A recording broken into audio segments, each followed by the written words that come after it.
एक समय की बात है, विवेक और करण नाम के दो मित्र एक ही गांव में रहते थे। दोनों बचपन से भगवान के भक्त थे, लेकिन उनकी सोच अलग थी। विवेक रोज सुबह मंदिर जाकर भगवान की पूजा करता, फिर पूरे दिन ईमानदारी से मेहनत करता और ज़रूरतमंदों की मदद भी करता। करण भी मंदिर जाता था, लेकिन उसका मानना था कि केवल पूजा करने से ही भगवान सब कुछ दे देंगे। वह मेहनत कम करता और दूसरों की मदद करने से बचता। एक दिन गांव में एक संत आए।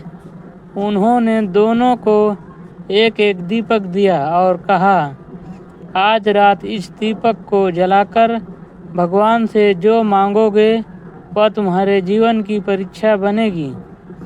रात को विवेक ने प्रार्थना की, हे प्रभु, मुझे ऐसा हृदय दीजिए कि मैं हमेशा सत्य और सेवा के मार्ग पर चल सकूं।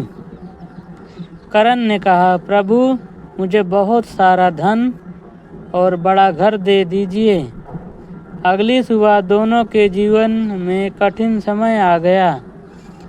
गांव में सूखा पड़ गया, काम बंद हो गया। विवेक ने हार नहीं मानी।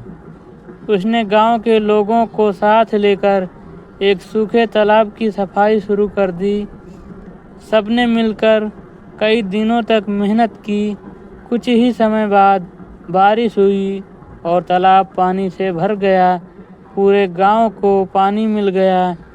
करण पूरे समय भगवान से शिकायत करता रहा, मैंने इतनी पूजा की, फिर भी मेरी इच्छा क्यों पूरी नहीं हुई।